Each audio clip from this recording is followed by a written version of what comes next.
Hello neighbors and welcome back to the channel. I am Ariana and I am the therapist next door. If you're new to the channel, welcome. I am Ariana, as I said, and I've been a licensed therapist for over 10 years. So I started this channel because I've learned a lot being a therapist and I wanted to be able to help more people than just the people I see every week in my private practice by sharing knowledge, tips, and things that I think will generally be helpful for people in their personal development journeys. Today's video is going to be all about 4 terms or phrases that I feel are oftentimes over or wrongly used in the dating and mental health world. So the terms we're going to be talking about are love bombing, gaslighting, narcissism, and trauma. It's really important that you know what these terms are so that, God forbid, if these things are happening to you, you know how to correctly label them and look for information that can help you and resources that can help you to either improve the situation or potentially get out of it. Alternatively, it's also important that you know when these terms are being wrongly used so that you can also correct that, because when we use labels incorrectly, it can oftentimes be very damaging to people or situations, and we really want to be careful that we're using terms that are so important in the correct way. You need to watch this so you know what the heck people are talking about, because these terms are all over social media and in general conversations nowadays. So let's jump right into the first one, which is love bombing. Most of you have probably heard of this before, but if you haven't, generally what love bombing is are over-the-top displays of affection. This could be with words, gestures, or actions really early on. So that's the most important thing to understand with love bombing, that it's really not matching up with the timeline of that general organic development of a relationship. This person is really courting you really hard, really fast, wanting to monopolize a lot of your time, and might feel really good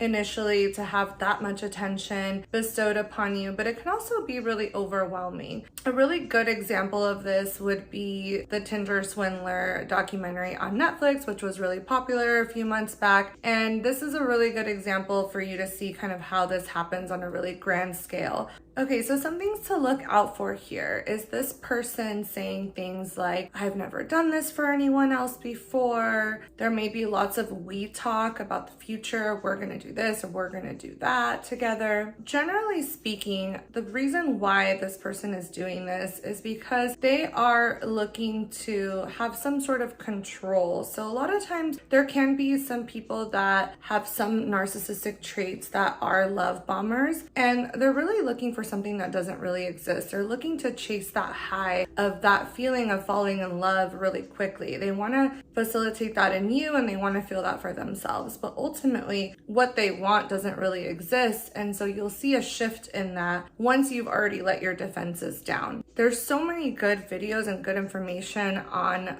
exactly what love bombing is. And I'm actually going to link one here just if you want more examples and more details. But it's just important to understand that love bombing is something that really feels over the top, and it's happening really fast and early in the relationship. The best way to handle this, or to tell if you are being love bombed, is to first of all follow your gut. If something feels like it's too much or it's too good to be true, generally speaking it probably is. And what I would encourage you to do is use your assertive communication here to say, hey, I'm really enjoying my time with you, but I'd really like to slow things down, or letting that person know, you know, I really can't see you every day this week, but I'd love to be able to see you on Saturday. You're going to want to pay attention to how this person reacts. If they react in a healthy way where they're like, oh my gosh, my bad, I just really like you, that's okay, and they're showing you that they're respecting your boundaries, most likely this is not a love bomber. It's somebody that maybe is just overly excited, maybe they have some difficulties with boundaries, and or they might just be a romantic person. But if you're able to communicate that the pacing is off for you and they respond well to that, typically that is not going to be a sign of love bombing.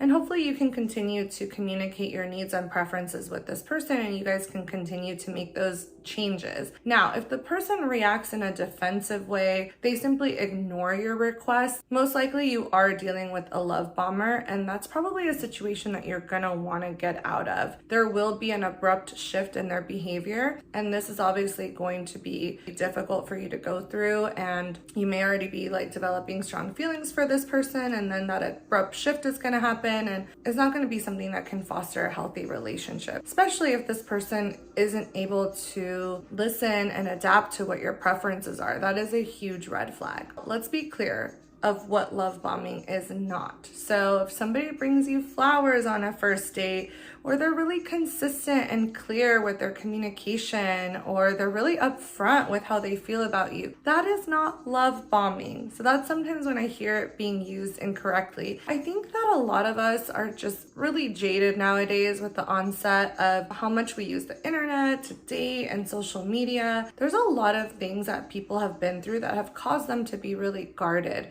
So sometimes when people show up in a really authentic, vulnerable way, it can be really scary, and it can be something that we're not used to. As I said, if somebody's showing up that way, that is not love bombing, especially if you're able to communicate with them that you want to slow down the pacing and they respond well to that. So let's move on to gaslighting. Again, I am sure now in 2022 that you have heard of this term before. So let's talk about what gaslighting is. So the definition of gaslighting is basically to undermine a person's perception of their reality. So this person is going to try to make you question your thoughts, your beliefs, your feelings about things. They may say things like, you're crazy, you're overreacting, it didn't happen that way, you're too sensitive. People that gaslight, they very often do lie, and they can also have some characteristics of being narcissistic. They can be very convincing. They may even try to discredit your mental health, or they may even say things to you like, yeah, other people say this about you too. Watch out for that. That's really, really dangerous. These people can be very convincing. I'm not going to go into great detail about all the different kinds of examples of gaslighters or gaslighting out there. I just wanted to give you a general understanding of what gaslighting is. Gaslighting is not when somebody simply doesn't agree with you, or even when they don't agree with you and they try to convince you of what their opinion is. That is not gaslighting. That is simply a difference of opinion and somebody communicating that to you. So that's where sometimes I see that term being wrongly used. But gaslighting does happen. The average person, myself, has sometimes engaged in gaslighting. But generally speaking, it's when it's a pattern of behavior. When you're often questioning your own reality or your own perception in your relationship, that's a really good sign that you're with somebody who is a gaslighter. And you definitely want to bring that to the surface and address that. And again, if this person reacts in a way where they genuinely care and they have empathy for how you feel and how these things are affecting you, then it's workable. You can work with a therapist, you can read some books, you can watch some videos. Now, if this person continues to negate your experience, that is a good sign that this is an ingrained pattern of behavior. This is probably somebody you're not going to be able to have a healthy relationship with. Okay, so let's jump into the third thing. So I hear a lot of people throwing around the narcissistic personality diagnosis very just freely, you know? Like if somebody shows any sort of selfishness or self-centeredness, it's like, oh, they have that personality disorder. This is a very dangerous thing to do because personality disorders are pervasive, meaning they're very, very hard to treat and they're usually present over a lifetime for somebody. So to give somebody that label obviously is a really, really big deal. Mind you, that particular diagnosis, narcissistic personality disorder, only exists in 5% of the population. That is a significant amount, but keep that in mind when you're throwing that around. Mind you, nobody should be making any diagnoses unless they actually have the credentials to do so and they are treating somebody in a professional manner. So it's just something we want to be careful with because labels can be very damaging to people and to their self-esteem. As with most personality disorders, a lot of the normal population, we have a lot of those traits. So in order to meet the full-blown criteria for narcissistic personality disorder, you have to have 5 or more of these things: an exaggerated, unfounded sense of their own importance and talents, preoccupation with fantasies of unlimited achievements, influence, power, intelligence, beauty, or perfect love, belief that they are special and unique and should associate only with people of the highest caliber, a need to be unconditionally admired, a sense of entitlement, exploitation of others to achieve their own goals, a lack of empathy, envy of others and a belief that others envy them, and arrogance and haughtiness. So you could look at that list and say, gosh, I have some of those things, or I've seen some of those things in other people, just like all the other personality disorders. We all have some of those characteristics. They're human flaws, they're human traits. But think about that label. Somebody who generally lacks empathy, that's pretty concerning, and it's very scary territory to give somebody that label if that really doesn't belong to them. Interestingly enough, I looked up the definition of what narcissist is, and that is a person who has an excessive interest in or admiration of themselves. My gosh, there's so many people like that, influencers, celebrities, actors. I'm not putting a judgment on that, but if you're going to throw around a term, make sure you just keep it to narcissist versus using that narcissistic personality disorder label. Okay, so the last thing I want to talk about is trauma. So as a therapist that's been practicing for close to 15 years, counting my traineeship and my internship and then post-licensure, I have worked with a lot of trauma. In fact, I actually believe that trauma is at the root of most mental health issues that I see in the people that I work with. Trauma is a tough one because we're still learning so much.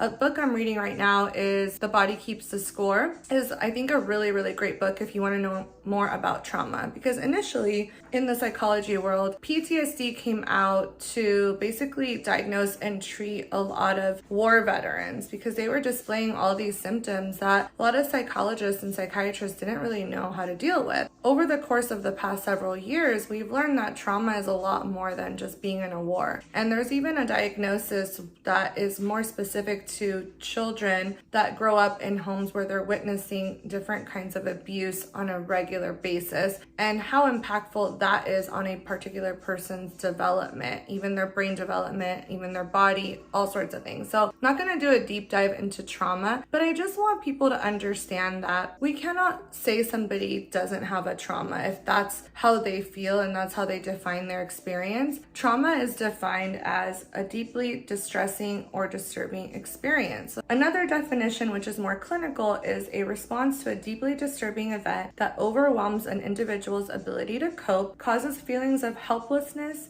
diminishes their sense of self, and their ability to feel a full range of emotions. That's definitely more accurate in the therapy clinical psychology world. If you got bangs that were too short or you got ghosted, generally that is not trauma. Now, if you want to use that term because it might be sarcastic or silly, that's fine. I'm not going to judge you on that, but just understand that that is not true trauma. You may want to think about how you're using that word, especially if it could potentially minimize somebody else's experience that has truly been traumatized. There is such a thing as experiencing a trauma trigger by, let's say, being ghosted or being stood up on a date. That's a little bit of a different thing. But just understand that the word trauma is a lot of times wrongly used by people, and sometimes even in a joking manner. And it's important to understand what trauma really is. Hopefully in this video, I helped educate you guys on these terms, make some clarifications so that you can use these terms correctly, potentially maybe even correct some people that are not using them correctly. And God forbid, if you do experience these things, you know what the words and what the correct labels are, because there's so many good resources out there on all of these things, and it'll help you find them easier. As always, I will be back next week with another video. I will see you guys soon. Authentically yours, Ariana.